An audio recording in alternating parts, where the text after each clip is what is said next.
بسم اللہ الرحمن الرحیم نحمدہ نصلی علی رسولہ الکریم اما بعد۔ طب کالج کی طرف سے ویڈیو سورس پیک کا سلسلہ جاری ہے۔ آج ہم آپ کو پرہیز کے حوالے سے بتائیں گے۔ علاج و معالجے میں جس طرح غذا کی تجویز اور دوا کی تجویز لازمی ہوتی ہے، اس سے کہیں زیادہ پرہیز ہوتا ہے۔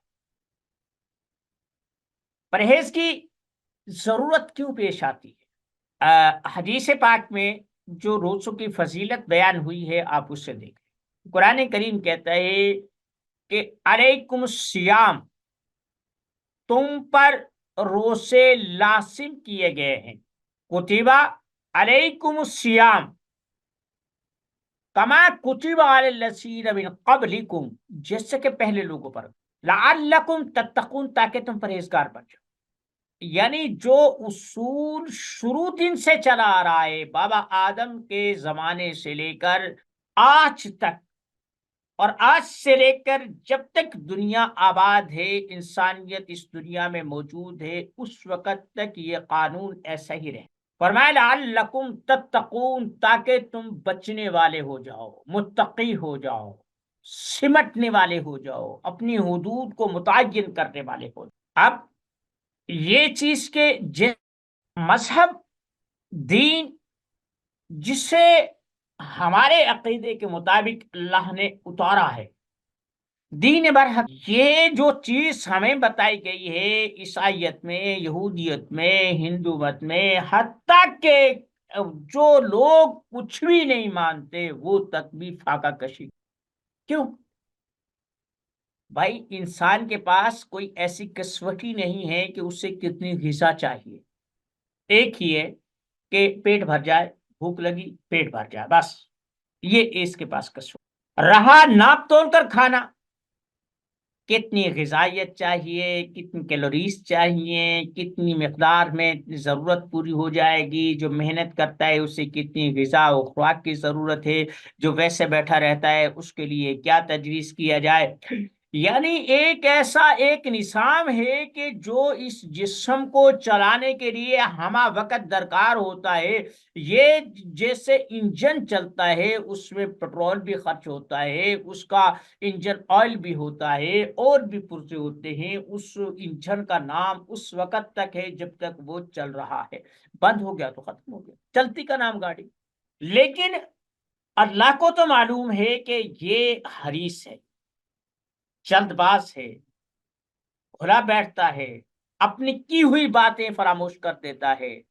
اب اس کے لیے پرہیز ایک ضروری چیز ہو گیا ہے کہ بھائی 2-4 دن رسول اللہ صلی اللہ علیہ وسلم کا معمول اقدس تھا، ایام 20 کے روزہ رکھا کرتے تھے، یعنی 13ویں 14ویں جو یہ چاندنی راتیں ہوتی ہیں ان کے روزے رکھتے تھے۔ اس سے ہوتا کیا ہے کہ جو جسم ہمارا غیر ضروری غذا کی وجہ سے بوجھل ہو چکا ہوتا ہے، اس لمبے وقفے میں وہ جو چیزیں ہوتی ہیں کنزیوم ہو جاتی ہیں، مصرف میں آ جاتی ہیں، اور وہ چیزیں بھی ہضم ہو جاتی ہیں جو بیماری کا سبب بنتی ہیں۔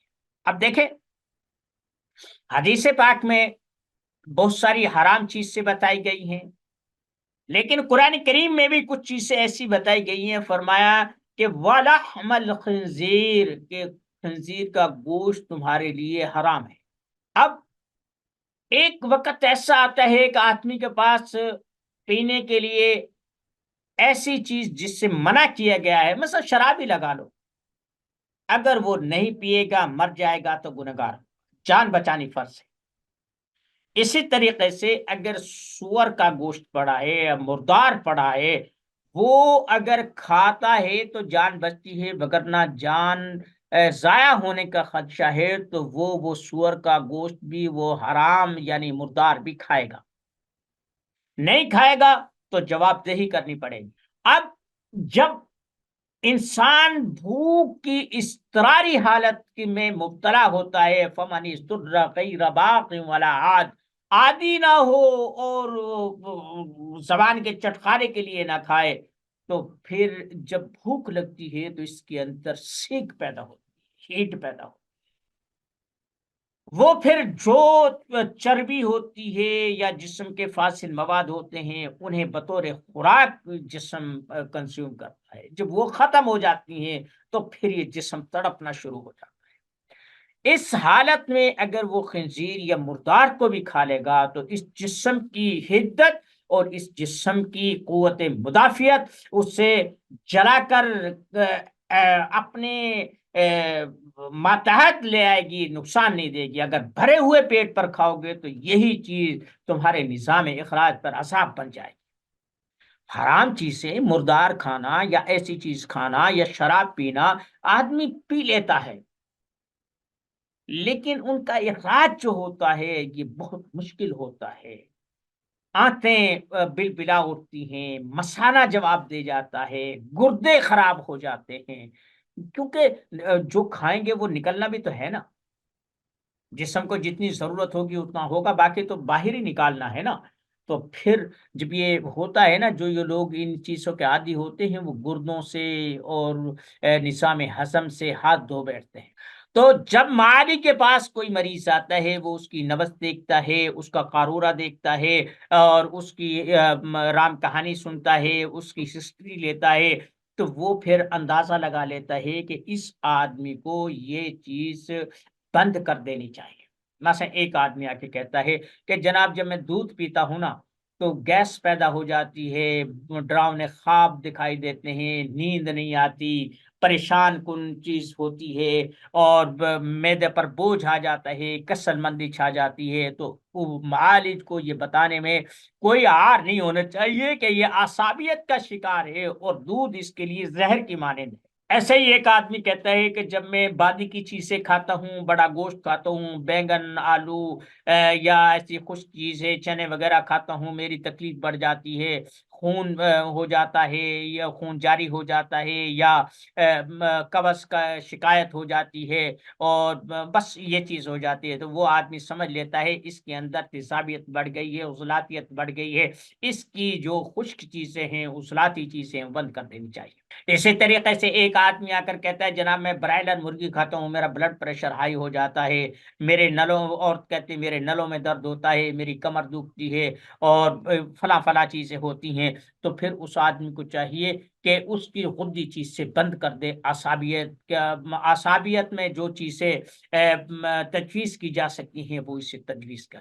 تو پرہیز جو ہوتا ہے وہ اس چیز کی علامت ہے کہ یہ جو چیز سے معالج بند کرتا ہے وہ بنیادی طور پر اس خلط کو یا اس مواد کو جو جسم میں تکلیف کا سبب بن رہا ہے وہ اس سے مزید بھڑکتا ہے، تو اس لیے وہ بند کر دیتا ہے۔ اسے پتا ہے کہ فلاں فلاں چیز میں یہ خاصیت پائی جاتی ہے، عنصر پائے جاتے ہیں جو اس کے لیے تکلیف دہ ہیں، تو وہ بند کر دیتا ہے۔ جو چیز تجویز کرتا ہے پہلی بات یہ ہے کہ اسے کہہ دے کہ غذا کم کر دے، بخار والے کو غذا بند کر دو، زکام والے کو غذا بند کر دو، پتلی چیزیں، لکوڈ چیزیں، سوپ وغیرہ انہیں تجویز کرو۔ تو یہ جو پرہیز ہوتا ہے بنیادی طور پر وہ چیزیں ہوتی ہیں کہ جو ہمارے جسم میں غلبہ پا کر بیماری کا سبب بن چکی ہیں، اب انہیں ایسی چیزیں بند کر دینی چاہیے کہ جو مزید اس میں اضافے کا سبب بنے۔ وہ چیزیں جو اس غلبے کی وجہ سے جسم میں کم ہو گئی ہیں وہ تجویز کرے کہ تم یہ کھاؤ تو تمہاری طبیعت ٹھیک۔ مثلا ایک آدمی کو نزلہ، زکام، بخار ہے، دست لگے ہوئے ہیں، اب اس آدمی کو بجائے کھیرا، ککڑی، کدو، ٹینڈے یا ایسی دودھ، چاول وغیرہ یہ سب بند کر دیں، اب اسے چنے کھلائیں، مکئی کھلائیں، باجرہ کھلائیں یا ایسی چیزیں کھلائیں کہ جو عصبیت کو ختم کرے، تو آدمی ٹھیک ہو جائے گا۔ ادویات جو ہوتی ہیں یہ معاون ہوتی ہیں، یعنی یہ یوں سمجھے کہ غذا سے اوپر کی چیز ہے کہ اگر غذا سے کام نہیں چل رہا تو چلو طبیعت کو سہارا دینے کے لیے تھوڑی سی مقدار سے دوا کو شروع کر دیا جائے، جہاں آ کر طبیعت سنبھلنا شروع ہو جائے سمجھ لو کہ اتنی دوا اس کے لیے کافی ہے۔ کوئی ضروری نہیں ہے کہ اتنے اتنے بڑے پڑے باندھ کر دیے جائیں، 10 10 20 20۔ میں نے یہ چیز دیکھی، مفرد اعصاب والے بھی کہتے ہیں فلاں چیز بھی اتنی دے دو، فلاں بھی اتنی دے دو، 6 6 گولیاں دے دو، 10 10 ٹیبلٹ کیپسول دے دو، اور یہ کعوہ پلا دو۔ بھائی جو اس کے بانی ہیں وہ تو کہتے ہیں بالکل معمولی سے شروع کی جائے، ملین سے شروع کیا جائے، مسل تک، پھر شدید تک، وغیرہ وغیرہ، وہ درجہ بندی کر دی ہے اس نے، اور ہم شروع میں اتنی اتنی گولیاں پھکوانے کے لیے دے دیتے ہیں، کیونکہ جس چیز کو آدمی سمجھتا نہیں نا، وہ کہتا ہے۔ اب دیکھیں نا، ایک آدمی ہے وہ گھی ایک خاص انداز میں کھا سکتا ہے یا خاص مقدار میں کھا سکتا ہے، اگر اس سے زیادہ کھائے گا تو وہی گھی وبال جان بن جائے گا۔ پانی، ہوا، کوئی بھی چیز لگا لو جو طبیعت کی ضرورت سے زائد ہوگا وہ وبال جان ہوگا۔ تو اس لیے جو پرہیز ہوتا ہے، معالج اس لیے مقرر کرتا ہے تاکہ جو ضرورت ہے وہ جسم میں مریض کے لیے مہیا کر دی جائے، اور جس چیز کی بہتات ہے، جسے جو تکلیف کا سبب بن رہی ہے، وہ چیز روک دی جائے۔ یہ ہے پرہیز اور غذا کی تجویز کا فلسفہ۔ اللہ تعالی ہمیں ایمان کی سلامتی کے ساتھ ہماری صحت کی بھی حفاظت فرمائے، اور ہمیں لوگوں کے لیے نافع بنائے کہ کہیں نہ کہیں کسی نہ کسی انداز میں ہم خلق خدا کی خدمت کرتے رہیں۔ وما علینا الا البلاغ المبین۔